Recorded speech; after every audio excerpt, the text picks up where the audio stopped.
আসসালামু আলাইকুম। এখন পর্যন্ত আমরা এই অধ্যায়ে হচ্ছে পরিবাহী, অপরিবাহী, অর্ধপরিবাহী সম্পর্কে জেনেছি। অর্ধপরিবাহীর প্রকারভেদ, যেমন হচ্ছে কি বিশুদ্ধ অর্ধপরিবাহী, তারপরে ভেজাল অর্ধপরিবাহী, তারপরে N type, P type, doping, এই সমস্ত ব্যাপারগুলো আমরা হচ্ছে দেখেছি বা শিখেছি, এবং হচ্ছে ওই সব টপিক থেকে যেসব বিগত বছরগুলোতে যে প্রশ্ন এসেছে সেগুলো হচ্ছে প্র্যাকটিস করেছি। তো এখন আমরা শিখবো হচ্ছে পরের যেইটা, সেটা হচ্ছে এখন আমরা ডিভাইস শিখবো, মানে সেমিকন্ডাক্টর দিয়ে আমরা যে ডিভাইসগুলো বানাই সেগুলো শিখবো। তো আমাদের এই পার্টে আমাদের হচ্ছে বইয়ে যেই দুইটা জিনিস সব থেকে বেশি ইম্পর্টেন্ট সেটা ভাবে হচ্ছে যেটা তুলে ধরা হয়েছে সেটা হচ্ছে ডায়োড এবং ট্রানজিস্টর। ডায়োড এবং ট্রানজিস্টর আমাদের বর্তমান প্রযুক্তির সব থেকে বেশি গুরুত্বপূর্ণ ভূমিকা রাখে, সেটা হচ্ছে ট্রানজিস্টর এবং ডায়োড দুইটাই। তো ট্রানজিস্টর, বিশেষত ট্রানজিস্টর ভূমিকা অনেক বেশি। তো এই দুইটাই হচ্ছে আমরা শিখবো। তো প্রথমে আমরা শিখবো হচ্ছে ডায়োড। এই পর্বে আমরা মূলত ডায়োডের গঠন শিখবো, ঠিক আছে? ডায়োড কিভাবে তৈরি করি বা ডায়োডের গঠন কি সেইটা, আর ডায়োড কিভাবে কাজ করে, এর ভিতর কিভাবে বিদ্যুৎ পরিবহন হয়, বা এটা দিয়ে কি কি ডিভাইস তৈরি হয়, সেগুলো আমরা হচ্ছে পরে শিখবো। আগে আমরা ডায়োডের গঠন দেখি। মনে করো যে আমার কাছে একটা হচ্ছে বিশুদ্ধ সিলিকনের খণ্ড আছে, একটা বিশুদ্ধ সিলিকনের খণ্ড আছে। আচ্ছা, এই যে বিশুদ্ধ সিলিকন খণ্ড, এটার মানে কি? এটার মানে এর মধ্যে কোনো ইমপিউরিটি নাই, মানে কোনো ভেজাল নাই, ঠিক আছে? কোনো ভেজাল নাই। তো এখন আমি কি করব, এই যে আমার যে বিশুদ্ধ সিলিকনের যে হচ্ছে আমার কাছে যে ক্রিস্টালটা আছে, আমি একে এমন ভাবে ডোপিং করব যে এর অর্ধেক, আমি একটু মাঝখান দিয়ে অর্ধেক নির্ণয় করে নিচ্ছি। মনে করো এটা হচ্ছে অর্ধেক, এই হচ্ছে অর্ধেক। তো আমি কি করব, এর অর্ধেক আমি হচ্ছে গিয়ে পি টাইপ বানাবো, আর অর্ধেক আমি এন টাইপ বানাবো। মানে অর্ধেকে আমি পি টাইপ হচ্ছে মানে ভেজাল মিশিয়ে পি টাইপ বানাবো, আর অর্ধেক ভেজাল মিশিয়ে আমি এন টাইপ বানাবো। তো পি টাইপ ভেজাল মিশানোর জন্য, পি টাইপ অর্ধপরিবাহী বানানোর জন্য আমরা কি করি, বিশুদ্ধ সিলিকন বা বিশুদ্ধ অর্ধপরিবাহীর মধ্যে আমরা ত্রিযোজী পরমাণু মিশাই, তাই না? তো আমরা কি করব, অর্ধেকে আমরা ত্রিযোজী পরমাণু মিশাবো, আর অর্ধেকে আমরা হচ্ছে পঞ্চযোজী, এই যে এই অর্ধেকে আমরা পঞ্চযোজী মিশাবো, ঠিক আছে? তাহলে অর্ধেকে আমরা হচ্ছে ত্রিযোজী, আর অর্ধেকে হচ্ছে পঞ্চযোজী পরমাণু মিশাবো। এর ফলে কি হবে, এর ফলে এইখানে আমার এনটা, যেই পাশে আমি ত্রিযোজী মেশাচ্ছি এই পাশে আমার পি টাইপ হবে, আর যেই পাশে আমি পঞ্চযোজী মেশাচ্ছি ওই পাশে আমার এন টাইপ অর্ধপরিবাহী হবে, তাই না? তাহলে এই পাশে আমি ত্রিযোজীর মধ্যে একটা উদাহরণ দিই, যেমন অ্যালুমিনিয়াম, আর পঞ্চযোজীর মধ্যে কি আছে, যেমন হচ্ছে ফসফরাস। তাহলে আমি হচ্ছে এক পাশে আমি অ্যালুমিনিয়াম মিশাবো, আর এক পাশে হচ্ছে ফসফরাস মিশাবো।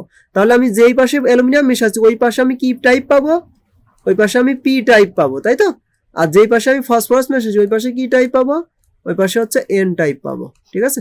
তাহলে এই পি টাইপ আর এন টাইপ হচ্ছে আমার বানানোর উদ্দেশ্য।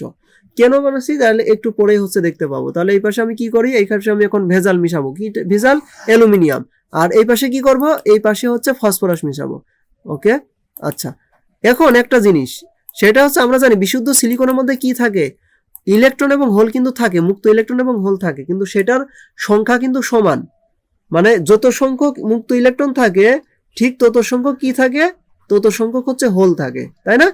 আচ্ছা, এখন একটা জিনিস, সেটা হচ্ছে যে আমি যখন অ্যালুমিনিয়াম এর মধ্যে মিশাবো, আমরা কিন্তু ওই যে আগের অধ্যায়ে অর্থাৎ হচ্ছে ইসের মধ্যে কিন্তু হচ্ছে দেখাইছিলাম ওই যে পি টাইপ এন টাইপ যে হচ্ছে ইয়েটা প্রকারভেদ, আমরা যখন ওই যে ভেজাল মিশাইছিলাম বিশুদ্ধ অর্ধপরিবাহীর মধ্যে যখন ভেজাল মিশিয়ে পি টাইপ এন টাইপ করেছিলাম, তখন যখন অ্যালুমিনিয়াম যখন আমরা মিক্স করেছিলাম বা হচ্ছে কি ফসফরাস যখন মিক্স করেছিলাম, তখন অ্যালুমিনিয়াম কি করেছিল, অ্যালুমিনিয়াম এই যে হচ্ছে কি অর্ধপরিবাহী খণ্ড, আমি যদি এখানে একটু আলাদা করে আঁকি, অ্যালুমিনিয়াম হচ্ছে এই অর্ধপরিবাহী খণ্ডের মধ্যে কি প্রোভাইড করে, এর মধ্যে হচ্ছে হোল তৈরি করে। কেন? কারণ এর যোজন একটা কম আছে, সেজন্য হোল প্রোভাইড করে, তাই না?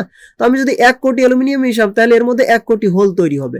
আর ওই এর মধ্যে কিন্তু আগের থেকেই হোল আর ইলেকট্রন কিন্তু ছিল, এর মধ্যে আগের থেকেই হোল আর ইলেকট্রন আছে, কিন্তু সেটার পরিমাণ কিন্তু কি সমান। আমি যখন অ্যালুমিনিয়াম মিশাবো তখন এর মধ্যে অতিরিক্ত কি তৈরি হবে, অতিরিক্ত হোল তৈরি হবে। এই জন্য বলে যে পি টাইপে হচ্ছে পজিটিভ চার্জ ক্যারিয়ার বেশি, মানে হোল বেশি। এখন একটা জিনিস দেখো তো, অ্যালুমিনিয়াম যখন আমি এর মধ্যে মিশাবো তখন কি হবে, এইখানে কিন্তু অ্যালুমিনিয়ামের কিন্তু একটা ইলেকট্রন কিন্তু কি থাকে, একটা হোল যদি ত্যাগ করে অ্যালুমিনিয়াম কিন্তু কি করে, একটা ইলেকট্রন কিন্তু অ্যালুমিনিয়ামের কিন্তু এখানে একটা মাইনাস তৈরি হয়। মানে অ্যালুমিনিয়াম একটা হোল তৈরি করে, কিন্তু আবার অ্যালুমিনিয়ামের কি তৈরি হয়, অ্যালুমিনিয়ামের কিন্তু আয়ন তৈরি হয়, অ্যালুমিনিয়াম মাইনাস। এটা কিন্তু আমরা ওই যে যখন ভেজাল মিশাইছিলাম ওই সময় কিন্তু বলেছিলাম, তাই না? তো ওইটা হচ্ছে যারা হচ্ছে এটা দেখা নেই তারা হচ্ছে ওই ভিডিওটা একটু দেখে আসতে পারো প্লে লিস্ট থেকে। তাহলে এইখানে অ্যালুমিনিয়াম মিক্স করার সাথে সাথে অ্যালুমিনিয়ামের কি চার্জ তৈরি হবে, অ্যালুমিনিয়াম মাইনাস, অর্থাৎ অ্যালুমিনিয়ামের নেগেটিভ চার্জটা তৈরি হবে। আর এই পাশে যখন আমি ফসফরাস মিক্স করব তখন আমার কি তৈরি হবে, ফসফরাস 4টা সিলিকনের সাথে 4টা হাত দিয়ে তৈরি করে, আর একটা ইলেকট্রন কি দেয়, ছেড়ে দেয়, একটা ইলেকট্রন ছেড়ে দিয়ে পি প্লাস তৈরি করে। তাহলে এই পাশে আমার পি প্লাস আয়ন তৈরি হবে, আর এই পাশে হচ্ছে অ্যালুমিনিয়াম আয়ন তৈরি হবে। বুঝতে পারছি? দেখো অ্যালুমিনিয়াম হচ্ছে এইখানে হোল ছেড়ে দেয়, তাহলে এখানে অতিরিক্ত হোল সৃষ্টি হবে, এবং সেই সাথে কি সৃষ্টি হবে, একটা অ্যালুমিনিয়াম আয়ন মানে অ্যালুমিনিয়াম আয়ন সৃষ্টি হবে। আর এখানে ফসফরাস ইলেকট্রন ছেড়ে দেয়, ফসফরাস ইলেকট্রন ছেড়ে দেয় এবং ফসফরাস হচ্ছে কি পজিটিভ আয়ন তৈরি করে। কিন্তু কথা হইলো এই যে অ্যালুমিনিয়াম আয়ন বা এই যে ফসফরাস আয়ন এরা কিন্তু মুভ করতে পারে না, এরা কিন্তু স্থির। আর এই যে হোল আর ইলেকট্রন, মুক্ত ইলেকট্রন আর মুক্ত হোল, এরা কিন্তু কি করতে পারে, এরা কিন্তু মুভ করতে পারে। এই কথাটা কিন্তু খুবই ইম্পর্টেন্ট। আচ্ছা এখন আমি কি করি, এই চিত্রটা একটু আঁকাই। দেখো অ্যালুমিনিয়ামের আয়নটা কি, অ্যালুমিনিয়ামের আয়ন হচ্ছে মাইনাস, কিন্তু এটা কি করতে পারে না, মুভ করতে পারে না।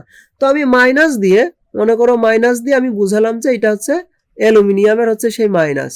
আচ্ছা অ্যালুমিনিয়ামের মাইনাস হচ্ছে এটা, অ্যালুমিনিয়ামের মাইনাস, অ্যালুমিনিয়াম কি করে, একটা করে হোল তৈরি করে, তাহলে ওর উপরে একটা হোল চিহ্ন দিলাম যে প্রত্যেক অ্যালুমিনিয়াম একটা করে হোল তৈরি করতেছে, তাহলে এগুলো হচ্ছে সেই হোল। তাহলে অ্যালুমিনিয়াম, এই মাইনাস দ্বারা আমি অ্যালুমিনিয়াম বুঝাচ্ছি, আর এই হচ্ছে উপরে গোল দ্বারা বুঝাচ্ছি যে একটা অ্যালুমিনিয়াম একটা হোল তৈরি করে, সেই হোলটা। আর আগের থেকে যে মুক্ত ইলেকট্রন আর হোল যে সিলিকনের মধ্যে ছিল সেটা কিন্তু আমি দেখাচ্ছি না, আমি শুধু বর্তমান যে ইমপিউরিটিটা মিক্স করালাম যা বা ভেজালটা মিক্স করালাম, এই যে অ্যালুমিনিয়াম মিক্স করানোর ফলে যেটা তৈরি হলো আমি শুধু সেইটা আঁকাচ্ছি। আর আগের থেকে যে ইলেকট্রন বা মুক্ত হোল আছে সেটা আমি কিন্তু দেখাচ্ছি না, কারণ সেটার সংখ্যা সমান। তাহলে এই যে ইলেকট্রন আর হোল কি তৈরি করতেছে, এই যে অ্যালুমিনিয়াম আয়ন একটা করে কি তৈরি করতেছে, এই যে হোল তৈরি করতেছে, আর আয়ন তৈরি, এই যে আয়ন তো থেকে গেল। ঠিক আছে, তাহলে এইভাবে আয়ন আর হোল এইভাবে তৈরি হবে। ঠিক আছে, আচ্ছা আর এই পাশে কি হবে, এই পাশে ফসফরাস হচ্ছে পজিটিভ আয়ন, সেজন্য পি প্লাস দ্বারা বুঝাচ্ছি। আর ফসফরাস কি তৈরি একটা করে ইলেকট্রন ছেড়ে দিবে, সেজন্য উপরে একটা ইলেকট্রন দিলাম। তাহলে এই যে একটা করে ফসফরাস প্লাস একটা করে ইলেকট্রন ছেড়ে দিচ্ছে, একটা করে ফসফরাস প্লাস একটা করে কি ছেড়ে দিচ্ছে, ইলেকট্রন ছেড়ে দিচ্ছে। তাহলে এই প্লাস দ্বারা ফসফরাস বুঝাচ্ছি, আর ওই যে ইলেকট্রন মাইনাস দ্বারা কি বুঝাচ্ছি, ইলেকট্রন বুঝাচ্ছি। বুঝতে পারছি? আচ্ছা এখন এইটা দেখো, এখন যেই জিনিসটা তৈরি হইলো, দেখো এই যে মাইনাস গুলা এগুলো কিন্তু অ্যালুমিনিয়াম, এগুলো হচ্ছে স্থির আয়ন, মানে এগুলো মুভ করতে পারে না। আর এই যে প্লাস এইগুলো কি, এইগুলো হচ্ছে এই যে ফসফরাসের আয়ন। ঠিক আছে, ফসফরাসের আয়ন অর্থাৎ পি প্লাস, এইটাও কিন্তু মুভ করতে পারে না। এই পি প্লাস বা অ্যালুমিনিয়াম প্লাস, এরা অ্যালুমিনিয়াম মাইনাস, এরা কিন্তু মুভ করে না। মুভ করবে কে, এই মুক্ত ইলেকট্রন আর মুক্ত হোল, এইগুলো হচ্ছে মুভ করতে পারে। এখন একটা জিনিস দেখো তো, যে যদি পাশাপাশি পজিটিভ আর নেগেটিভ চার্জ থাকে তাহলে কি হয়, পজিটিভ নেগেটিভকে ভ্যানিশ করে দেয়, তাই না, বা নিউট্রাল করে দেয়। এখন দেখো তো, মনে করো যে এইটা হচ্ছে বাংলাদেশ, এই পাশে হচ্ছে মনে করো হচ্ছে পাকিস্তান, আর এই পাশে মনে করো ইন্ডিয়া পাকিস্তানের যে বর্ডার, বা মনে করো বাংলাদেশ ভারতের বর্ডার, এইটা হচ্ছে বর্ডার, মাঝখানের বর্ডার। ঠিক আছে, এই যে মাঝখানে যে দাগটা এটা হচ্ছে বর্ডার। তো এই যে এই পাশের যে হোল আছে আর এই পাশের যে ইলেকট্রন আছে, তো এরা মনে করো যে কি করবে, কাছাকাছি আছে, এরা গিয়ে মানে সর্বপ্রথম এরা যদি এই যে দুই ভাগ যদি হচ্ছে, আচ্ছা দেখো কথার কথা যে বাংলাদেশ আর ভারতের মনে করো মারামারি লাগছে, তো বাংলাদেশ ভারত যদি মারামারি লাগে তাহলে সর্বপ্রথম মারামারিতে ইন্টারেক্ট হবে কারা, বা কাউন্টারে যাবে কারা, যারা বর্ডারের কাছে থাকে তারা। তাহলে এই যে তাহলে বর্ডারের কাছে যারা আছে এরা প্রথমে মারামারি করবে। তাহলে এইখানে দেখো এই যে মাঝের এইটা বর্ডার, এই বর্ডারে তাহলে এই দুইটা এইখানে যারা যারা হচ্ছে পজিটিভ নেগেটিভ আছে তারা প্রথমে ইন্টারেক্ট করবে, যদি তারা আদান প্রদান করে বা তারা যদি দেখা সাক্ষাৎ করে। তাহলে এইখানে দেখো কারা আদান প্রদান করবে, এই যে দেখো যে মাইনাস গুলো আমি যে দিছি, মানে অ্যালুমিনিয়াম আয়ন আর ফসফরাস আয়ন, এরা কিন্তু মুভ করতে পারে না, তাহলে ওরা কিন্তু জায়গায় স্থির থাকবে, মানে এরা বর্ডার পার করবে না। কিন্তু এই যে মুক্ত ইলেকট্রন আর মুক্ত হোল, এরা কি করবে, এরা কিন্তু মুভ করতে পারে, তাহলে এরাই কিন্তু আগে গিয়ে মারামারিটা লাগাবে, মানে এরা কিন্তু দেখা সাক্ষাৎ করবে।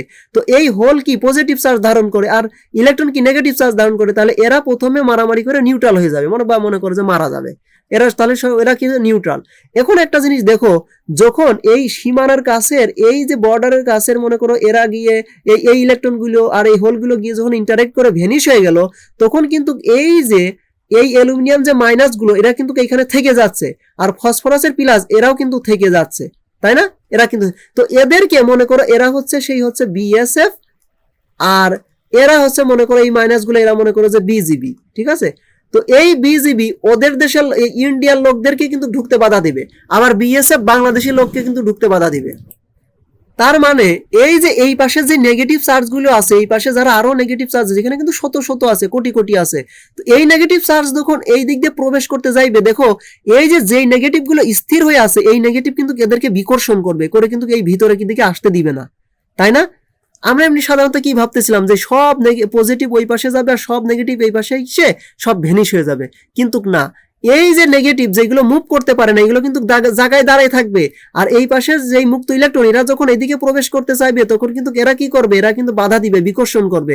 মনে করো যেমন বিজিবি, ইন্ডিয়ার লোক কাছাকাছি যারা আছে মারামারি করে দেখো দুই পাশ মারা গেল, কিন্তু আরো যখন লোক মনে করো অন্যান্য দূর দূরান্ত থেকে যখন লোকজন আসবে, কথার কথা মনে করো যে আমাদের রাজশাহী হচ্ছে বর্ডারে মারামারি লাগছে, তো রাজশাহী লোক মারামারি করে মনে করো শেষ হয়ে গেছে, এখন পুরো বাংলাদেশ মনে করো ঝাঁপাই পড়ছে, তখন কিন্তু মানুষ কি চেষ্টা করবে, কি যুদ্ধ বন্ধ করার বা তাদেরকে হচ্ছে বাধা দেওয়ার, তাই না? তো এখন কি দেখো, ওই যে যখন মনে করো বর্ডারের লোক মনে করো যখন শেষ হয়েছে, তখন অন্যরা যখন আসতে যাবে, তখন কিন্তু এই বিজিবি আর বিএসএফ কিন্তু দাঁড়াই যাবে, ওদের কিন্তু কি করবে, এটা তাড়াতাড়ি ঠেকানোর চেষ্টা করবে। তো এখন কিন্তু এই বিজিবি হচ্ছে মনে করো যে বা এই যে স্থির যেই হচ্ছে আয়নগুলো, এরা কি করবে, এই মুক্ত ইলেকট্রনকে এইদিকে আসতে বাধা দিবে, কারণ এই নেগেটিভ চার্জ ওই ইলেকট্রনের নেগেটিভ চার্জকে বিকর্ষণ করবে। আবার ফসফরাসের পজিটিভ চার্জ এই পাশের হোলদেরকে ওই পাশে যাইতে দিবে না, বাধা দিবে, কারণ বিকর্ষণ করবে। হোল হচ্ছে পজিটিভ চার্জ, আবার ফসফরাসের এইগুলো পজিটিভ চার্জ, বুঝাইতে পারছি? তাহলে এরা হচ্ছে এইখানে বাধা সৃষ্টি করবে, অর্থাৎ এই যে মাঝখানে একটা লেয়ার সৃষ্টি হচ্ছে, এই যে এইখানে একটা লেয়ার সৃষ্টি হচ্ছে, যেটা কি করতেছে, এদেরকে এই পাশে আসতে দিচ্ছে না, এদেরকে এই পাশে আসতে দিচ্ছে না, ঠিক আছে? মানে এই কাছাকাছি যেই হচ্ছে কি মুক্ত ইলেকট্রন আর হোল ছিল, তারা ভেনিশ হয়ে গেছে। ভেনিশ হয়ে যাওয়ার পর আর কাউকে কিন্তু ওইদিকে ঘেঁষতে দিচ্ছে না বা আসতে দিচ্ছে না। এই যে মাঝের যে স্তর, এই মাঝের স্তরটাকে বলা হয় হচ্ছে ডিপ্লেশন লেয়ার। এই মাঝের স্তরটাকে কি বলা হয়? মাঝের স্তরটাকে বলা হয় হচ্ছে ডিপ্লেশন লেয়ার বা হচ্ছে বঞ্চিত স্তর, হ্যাঁ, ডিপ্লেশন লেয়ার। বঞ্চিত কেন? কারণ এই যে দেখো, বঞ্চিত কেন বলতেছি, দেখো এই ফসফরাসের যে পজিটিভ আয়ন, এর সাথে কি ছিল, একটা মুক্ত ইলেকট্রন ছিল না? মুক্ত ইলেকট্রন ছিল। আবার এই অ্যালুমিনিয়ামের যে নেগেটিভ আয়ন, এদের সাথে কি হোল ছিল না? ছিল। কিন্তু এই হোল আর এই যে মুক্ত ইলেকট্রন, এরা পরস্পর কিন্তু কি হয়ে গেছে, নিউট্রাল হয়ে গেছে।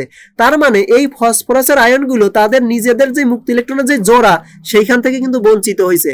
আবার এইখানে অ্যালুমিনিয়ামের যেই হচ্ছে গিয়ে হোল ছিল, অ্যালুমিনিয়াম আয়নের যে জোড়া হোল ছিল, সেইগুলো কিন্তু এই অ্যালুমিনিয়াম আয়ন তাদের থেকে বঞ্চিত হয়েছে।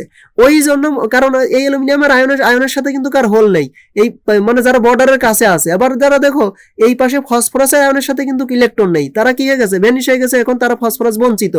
এইটা হচ্ছে সেই ডিপ্লেশন বা বঞ্চিত লেয়ার, বুঝাইতে পারছি? আচ্ছা, তাহলে এই পাশ থেকে আর কেউ আদান প্রদান বা সাক্ষাৎ করতে পারবে না। এখন একটা জিনিস দেখো তো, এই যে মাঝের যেই জিনিসটা, এই মাঝের জিনিসটা একটু খেয়াল করো। মাঝের জিনিসটা যদি তোমরা একটু খেয়াল করো, তাহলে দেখো এক পাশে অনেকগুলো নেগেটিভ চার্জ জমা হচ্ছে, যারা মুভ করতে পারে না। আবার আর এক পাশে দেখো অনেকগুলো পজিটিভ চার্জ জমা হচ্ছে, যারা কি করতে পারে না, মুভ করতে পারে না। তো আমরা একটা জিনিস জানি, পাশাপাশি নেগেটিভ চার্জ আর পজিটিভ চার্জ যদি থাকে, পাশাপাশি নেগেটিভ চার্জ আর পজিটিভ চার্জ যদি থাকে, তাহলে তাদের মাঝে একটা পোটেনশিয়াল ব্যারিয়ার সৃষ্টি হয়। কি সৃষ্টি হয়? পোটেনশিয়াল ব্যারিয়ার বা বিভব পার্থক্যের সৃষ্টি হয়। বিভব পার্থক্যের সৃষ্টি হয়। যেমন ব্যাটারিতে কি হয়, ব্যাটারিতে আমরা জানি যে ব্যাটারির এক প্রান্তে অনেক পজিটিভ চার্জ জমা থাকে, আর এক প্রান্তে অনেক নেগেটিভ চার্জ জমা থাকে। এর ফলে এদের দুই প্রান্তের মাঝখানে কি হয়, ভোল্টেজ বা বিভব পার্থক্যের সৃষ্টি হয়। তাহলে দেখো এই ডিপ্লেশন লেয়ারে এক পাশে নেগেটিভ চার্জ জমা আছে, যারা মুভ করতে পারে না, আর এক পাশে পজিটিভ চার্জ জমা আছে, যারা মুভ করতে পারে না। ফলে এদের দুইটার মাঝে কি হবে, একটা ভোল্টেজ পার্থক্যের সৃষ্টি হবে বা পোটেনশিয়াল ব্যারিয়ার সৃষ্টি হবে বা বিভব পার্থক্যের সৃষ্টি হবে। ওই বিভব পার্থক্যে বলা হয় হচ্ছে কি, এই যে প্রান্তীয় বিভব, প্রারম্ভিক বিভব, প্রারম্ভিক বিভব বা পটেনশিয়াল ব্যারিয়ার। তো এই যে সিলিকনের ক্ষেত্রে এই প্রারম্ভিক বিভবের মানটা সম্ভবত 0.7 ভোল্ট হয়, 0.7 ভোল্ট হয়। আর এই যে জার্মেনিয়াম, সরি খুব নয়েজে ডিস্টার্ব করতেছে, আর এই যে জার্মেনিয়ামের হচ্ছে এই মানটা সম্ভবত 0.3 ভোল্ট হয়, 0.3 ভোল্ট। এই যে এই মাঝখানে যেই হচ্ছে যে ইয়েটা পটেনশিয়াল ব্যারিয়ারটা, সেইটা। আচ্ছা, এবার একটা জিনিস দেখো, এই যে যেই জিনিসটা তৈরি হইলো, এইটাকে বলা হয় হচ্ছে ডায়োড। এই যে আমরা যে হচ্ছে দুই পাশে দুইটা যে ডোপিং করলাম, এক পাশে পি টাইপ আর এক পাশে এন টাইপ, এর ফলে যে এই ভিতরে যে ঘটনাটা ঘটলো, ঘটার পরে যেই জিনিসটাই যে তৈরি হইলো, এইটাকে বলা হয় হচ্ছে ডায়োড। এইটা হচ্ছে ডায়োডের স্ট্রাকচার। তো আমি যদি এই যে এখন দুই পাশ থেকে দুইটা যদি টার্মিনাল বের করি, অর্থাৎ দুইটা যদি তার বের করে দিই, তাহলে এইটাই হচ্ছে সেই ডায়োড। এখন ডায়োডের একটা প্রতীক আছে, এটা তো হলো ডায়োড, মূল ডায়োড, আর ডায়োডের একটা প্রতীক আছে, মানে প্রকাশ করার প্রতীক আছে, সেটা হচ্ছে কি, এই যে এই চিহ্নটা, এইটা হচ্ছে ডায়োডের প্রতীক, মাঝখানে একটা এই যে দাগ থাকে, এটা হচ্ছে ডায়োডের প্রতীক। এই যে এই পাশের যে অংশটা, এইটাকে হচ্ছে পি টাইপ বলা হয়, আর এইটাকে এই পাশের সামনে যে এই যে ব্যারিয়ারটা থাকে, এটাকে এন টাইপ বলা হয়, ঠিক আছে। মানে এটা হচ্ছে পি পাশ, পি টাইপের অঞ্চল, আর এটা হচ্ছে এন টাইপের অঞ্চল, ঠিক আছে। এটা হচ্ছে ডায়োডের হচ্ছে প্রতীক, এটা হচ্ছে ডায়োডের প্রতীক। আর এমনিতে বাস্তবে যে ডায়োড, বাস্তবের ডায়োডটা একটু যে এরকম হয়, বাস্তবের ডায়োডটা এরকম হয়। তো এইখানে অনেকগুলো ব্যান্ড থাকে, হ্যাঁ, ওই যে সোনালী কালারের হচ্ছে এরকম ব্যান্ড থাকে, হ্যাঁ, রূপালী কালার বা সোনালী কালার এরকম অনেক রং করা ব্যান্ড থাকে। বাস্তবের ডায়োডটা হচ্ছে যে এরকম এরকম টাইপের হয়, ঠিক আছে, এরকম। আচ্ছা, তো এই ছিল ডায়োড, ডায়োডের প্রতীক বা ডায়োডের গঠন।